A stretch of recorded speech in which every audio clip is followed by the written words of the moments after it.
Hello, Cancer Collective, Sun, Moon, and Rising. Ako po si James. Kamusta po kayong lahat? And welcome po to James Tarot PH. Diretso po tayo sa inyong weekly reading for April 21 to 27. Tulad po nakagawian, ay kunin nyo lang po yung makaresonate kayo and leave the rest. Yung pong ibang impormasyon ay para po sa ibang cancers po yun. So, tingin ko lang po yung talagang mga impormasyon na kaloob sa inyo ng inyong mismong spirit guides base po sa inyong intuition. Okay po. Thank you po again for the likes, for the shares, for the subscriptions, and also for those who are not skipping the ads, saka po sa mga nagdo-donate po sa channel natin. Maraming salamat po sa inyong suporta, pagmamahal, and love. And talagang generosity po sa ating channel. Thank you very much po. So, Cancer, ano naghihintay sa iyo ngayong April 21 to 27? Inhale. And exhale. At the center of your reading, you have the Queen of Swords. In the area of what you want, you have the Ace of Wands. In the area of what you need, you have the Nine of Swords. In the area of what's affecting your current energy, meron kang Eight of Swords. In the area of your near future, meron kang Temperance card. In the area of your challenge, meron kang Eight of Wands. In the area of your fortune, meron ka namang Three of Swords. Pag-usapan natin later, very interesting. In the area of your divine advice, meron kang the Moon card. At ang outcome of this week, Cancer, meron kang Eight of Pentacles. I'm seeing 3 eights here, 8 of Pentacles, 8 of Swords, and 8 of Wands. I'm seeing 8 is abundance. So, later, pag-usapan natin kung ano yung mga paparating sa yung abundance. But for now, your lucky number is 888. You are protected and abundance is coming to you. At the bottom of the deck, you have the Five of Cups. Sinasabi dito na parang may mga bagay ka daw kailangang i-let go. Whether regret, disappointments, heartaches, mga pangarap na hindi natupad, mga pangako na hindi tinupad, o mga dreams and goals na parang matagal mong pinagtrabahuhan pero walang nangyari. And also, parang trying to feel na parang ikaw ay may pagkakataon this time to really forgive yourself sa mga naging participation mo sa mga nangyari in the past, and you're now trying to move on with this Two of Cups. Parang nakikita ko na you're trying now to transition from the painful experience papasok sa buhay mo, na parang now you are ready to conquer new things and new opportunities in the near future. So congratulations para sa lahat po ng Cancer dyan. So let's start at the center of your reading. You have the Queen of Swords. Queen of Swords dito, like I've said, ready ka na to conquer the future. Pareho, magka-correlation yung Queen of Swords and then the Five of Cups. Sinasabi ito na parang now is the right time for you to really lean into your prosperity. Yung parang pagtanaw mo sa mga bagay na may kagandahan, unlike before na parang lagi mong pinanghinayangan yung mga bagay na tapos na, parang nagre-replay sa isip mo yung mga dapat ganito ginawa ko, sana ganito yung naging sagot ko, sana ito na lang yung naging choice ko, edi sana hindi to nangyari. So, may mga pagkatapos sa bagay na yun. And now your mind is very clear right now, looking at the future, seeing the potential of everything. Parang meron ka na rin pinutol na mga relasyon o connection with someone or something in the past. Because si Queen of Swords, nakatalikod na siya sa past eh. So, this time I'm seeing natanggap mo na kung ano yung nangyari. And now you're ready to face the future with the truth. Ngayon, puro katotohanan na lang ang gusto mo sa buhay mo. Ayaw mo na ng mga peking relationship. Ayaw mo na ng mga peking tao o yung mga taong two-faced o kaya mga goals and situations na alam mong hindi para sa'yo. Parang ngayon medyo may parang natuto ka na parang kung hindi sa'yo, tapos hindi ka na magkakasya or hindi ka na mag-settle for less.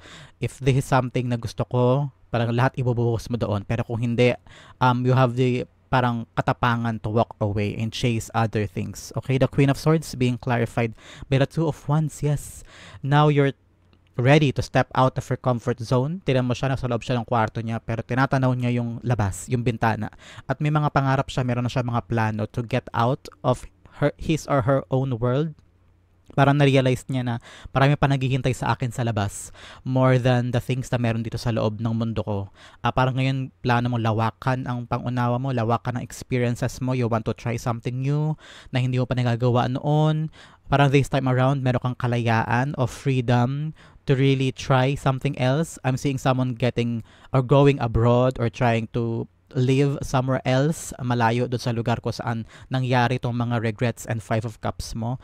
Now, merong malaking decision from you to really fight for your future and change the course of your life. So, congratulations. In the area of what you want, you have the Ace of Wands. Like I said, new life, new you, new adventure, malayo doon sa mga tao o sitwasyon o mga toxic na nangyari in the past. Ngayon, ang dasal mo lang talaga magkaroon ng bagong buhay, bagong simula, o kaya bagong trabaho. Some of you are parang want to level up in life. You want something else. Gusto mo kumawala dun sa mundong akala mo yun lang ang pwede sa'yo o yun lang ang nakatadhana for you. Pero now nagising ka sa isang parang katotohanan na nothing should stop you from acquiring or dreaming for something more para sa buhay mo. Kaya ngayon, ang gusto mo magkaroon ka ng bagong simula, bagong pagkakataon. Siguro kung nag-iisip ka na sana may mag-offer sa'yo ng ganitong klaseng trabaho o kaya matanggap ka na doon para makalipat ka na, or a new job or a new pagkakakitaan, something talaga na parang feeling mo, ay, this is Cancer 2.0. This is the new me, new you, okay? So the Ace of Wands being clarified by the Nine of Pentacles. Yes, your financial freedom, your independence, you want to gain back your power para sa sarili mo, yung kalayaan na mamili, kalayaan na sundin yung tawag ng puso mo, makuha yung pangarap mo, magkaroon ka ng sarili mong pera, sarili mong paninindigan sa bagay-bagay, kung ano yung decision mo, wala kang i-compromise with other people, you're enjoying your own life independently, na hindi ka na nakadepende sa ibang tao, for example, financial or emotional o kahit yung parang companion, ganyan. Now you understand na you must love yourself more and you're now chasing the things na alam mo para sa'yo na hindi mo nagawa before. Okay? In the area of what you need, ito daw ang kailangan mo. Sabi ng yung spirit guides, kailangan mo daw ng tanggalin yung mga worries and stress. May mga self-limiting thoughts ka rin daw. May mga bagay kang in-overthink sa buhay mo na parang yes, gusto mo ng ganito, gusto mong bagong simula, gusto mong ako mawala sa luma mong mundo na nagpakahon sa'yo for many years. You're very optimistic of the future, nakatingin ka na sa future, clear a mind, you try to forget the regrets, disappointments and heartaches in the past. Pero may mga bagay ka daw this time na ino-overthink mo o masyado mong binibigyang buhay yung mga negative. Halimbawa, gusto mo na mag-start over pero iniisip mo, ay hindi ko siguro kaya yun, ay baka kulang ang pera ko, baka hindi ako payagan o baka hindi ko kayanin, ganyan. So there are a lot of negative things in your mind right now at hindi ka rin minsan makatulog, kakaisip dyan. So ngayon parang sinasabi sa spirit guides mo na, huy, tapangan mo ang sarili mo. There are a lot of things na positive things na kailangan mong bigyang buhay o i-magnify o i-attract or i-magnetize para lalong bumalik sa'yo yung positive energy na matagal na nawala because of a past experience. But now your spirit guides are telling you, enough of negative thinking. Tanggalin yung worry, tanggalin yung stress. I know it's so hard to do, especially kapag araw-araw stressful, araw-araw may worries, may mga problema na talagang sumasampala sa mukha, may mga problema. Pero kailangan mo daw i-practice yung parang my worries will not change my problems and my worries will not change the future. Kailangan mo daw talagang magtiwala sa iyong sarili, tiwala sa Diyos, palakasin mo yung spiritual power mo so that makapag-focus ka sa positive things more than the negatives, okay? The Nine of Swords being clarified by the Chariot card.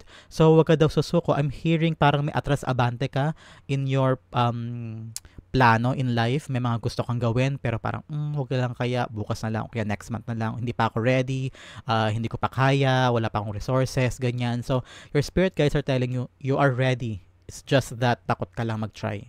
Pero you are protected, you are guided, especially with the constellations above the Chariot. Sinasabi dyan na lahat ng spirit guides mo, angel guides mo, and the higher powers above ay nandyan para protektahan ka at gabayan ka. So don't be afraid in trying new things and conquering and isa katuparan yung mga plano mo because you are protected, you are guided. Okay, Cancer? In the area of what's affecting your current energy, meron kang 8 of Swords. Dito sinasabi sa'yo na parang gusto mo na talagang kumawala sa mga taong ito, sa mga lugar na to, sa mga sitwasyon na ito, kaya ito ang naka-apekto dito sa iyong Queen of Swords. Kaya naging handa kang i-conquer ang mundo, kumawala sa mundo mo, at maging matapang sa buhay, at maging looking forward ka sa mga possibilities in your life because sobrang tagal mong nakulong o naging stuck sa isang napakababa o napakahirap na sitwasyon sa buhay mo, whether you are being held by your partner o kaya feeling mo wala kang sariling boses sa pamilya or yung mga pangarap mo hindi mo maabot because kailangan mong ibigay yung kaligayahan for other people, kaya parang naisang tabi mo yung para sa'yo. So now is the right time for you na parang kumawala dyan. You have everything that you need for yourself para makawala sa mga swords na yan. Pag lumakad ka, hindi ka masasaktan. Pag tinanggal mo tong pairing na to, makikita mo yung magandang future mo. So make sure that you trust yourself and you have that self-confidence and love enough for yourself para kung ano man mangyari, in the near future, you are confidently having this enough love para hindi ka na problema o hindi ka na magdumepende pa sa ibang tao because you alone is enough. Okay, the 8 of swords being clarified by the 10 of cups. Yes, you're in the pursuit of complete happiness. Parang this time you don't want to compromise your decision para lang sa kaligayahan ng iba. Dapat unang-una masaya muna ako bago ko gawin ng isang bagay before just doing things out of obligation or out of a necessity or responsibility. But now you're trying to do things because ito muna yung masaya for me. Pag masaya ako, kakayanin kong gawin to at mas ma-extend ko siya for the people that I love. So now yun dun yung parang main goal, main purpose is your complete happiness. Not just for you but for your loved ones. Kaya parang this time, ready ka na lumaban and walk away and choose the beautiful path ahead for you. In the near future, ito maganda with the Temperance card. I'm seeing harmony, peace, love, tranquility. I'm seeing you having this peaceful life with the people that you love. I'm seeing kakaroon ka ng contentment sa trabahong pinili mo, sa landas na pinili mo. You're having this parang, hay salamat, pinagdaanan ko yun. Buti na lang inilaban ko yung gusto ko. Buti na lang tinapangan ko yung sarili ko because you're on the brighter side of your life, your stage in your life at this moment, sa near future. I'm seeing you parang sulit ang lahat. Thankful ka sa mga bagay na ginawa mo at pinaglaban mo because buti na lang kumawala ka dito sa kumunoy ng 5 of Cups because kung hindi ka kumawala dyan, hindi mo maaabot tong temperance stage ng buhay mo. And I'm seeing you very, very happy.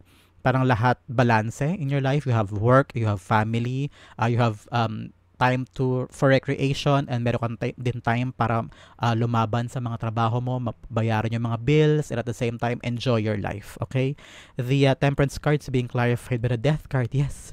This is like a rebirth, your new life. Something changed within you and around you. Dahil nga dinaanan mo na to, kumawala ka sa sarili mong mundo, naging independent ka, nilaban mo yung mga bagay na gusto mo, hindi ka nag-urong-sulong, and inuna mo yung kaligayahan mo. I think your own happiness, doon nagsimula yung parang buto na tinanim mo, and then dahil very authentic yung goal at saka yung wishes mo doon, lumago agad yung plant and nagkaroon ka agad ng bunga. And now, seeing you being a happy, renewed, independent, financially stable person. So congratulations in the near future, Cancer. This is really, really beautiful reading for you. In the area of your challenge, you have the 8 of Wands. Challenge sa'yo this time is parang overwhelmed. Overwhelmed sa mga dapat gawin, overwhelmed sa dami ng tasks, adjustments sa mga pagbabago sa buhay mo. Marami kang gustong i-chase, marami kang gustong gawin, marami kang paninindigan na parang maraming tataas ang kilay sa'yo everywhere na bakit ganyan si Cancer, daming ginagawa, bakit siya umalis doon, bakit ganyan ang desisyon niya, because you're very independent right now hindi ka nakikinig sa sinasabi ng iba because feeling mo ito yung dapat gawin, which is true, which is okay, di ba?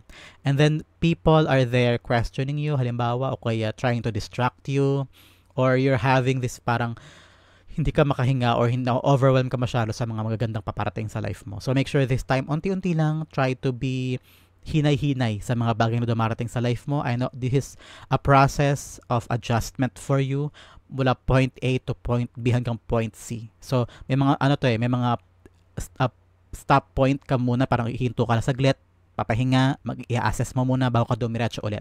So there will be a lot of times na kailangan mo daw muna mag-relax and recharge bago ka sumugod ulit sa laban. Pero don't stop. I'm hearing don't stop and continue focusing on your dreams. Okay? The 8 of Wands being clarified by the 6 of Pentacles. Now you're trying to see agad-agad parang gusto mo agad may that's the challenge for you. Gusto mo agad may balik because you're in the process of this adventure patungo doon sa mga goals na gusto mong makuha. And then bigla-bigla parang naaatat ka sa resulta. Maya-maya mo tinitignan kung meron na bang resulta, kung nakuha mo na ba yung same effort na nilaan mo. Gusto mo agad tignan kung okay na, kung maganda ba, kung may progress ba, lagi ka nakatingin sa graph, kung tumataas ba o bumababa, o kung meron bang development. And gusto mo agad makakuha ng reciprocation eh. What you give, gusto mo agad may balik na investment sa'yo. At gusto mo mabilis na dumating yan. Parang sinasabi ng spirit guides mo na hinay-hinay ka lang. Things take time. The result is very sweet, very fruitful. Pero hindi yan agad-agad ibibigay sa'yo. So, daanan mo daw yung proseso. Have this clear understanding na hindi lahat makukuha ng mabilisan. That is a challenge for you this week, Cancer. Okay? Especially in the area of moving on. Parang gusto mo agad na malimutan o makamove forward agad sa next stage ng iyong buhay. Pero you don't, parang hindi mo masyadong naiintindihan na hindi ganun kadali ang lahat. So, yung transition ay hindi ganun ka-swift.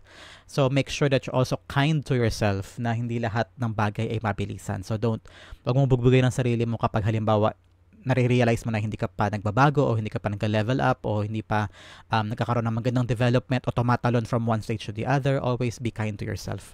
Every day is a process. So, daanan mo lang, paunti-unti, enjoy your small victories para pagdating sa dulo, matamis yung magandang kwentong pwede mo ikwento sa iba na yes, dinaanan ko to at nakaya ko. Okay? Be kind to yourself.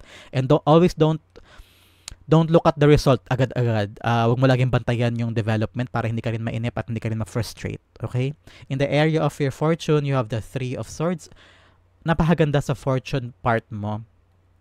Healing. Unti-unti ka nang gumagaling. Unti-unti mo na natatanggap yung mga dapat matanggap. Unti-unti mo na nakakalimutan yung mga tao o bagay sitwasyon na dapat kalimutan. Naghihilom na rin yung sugat.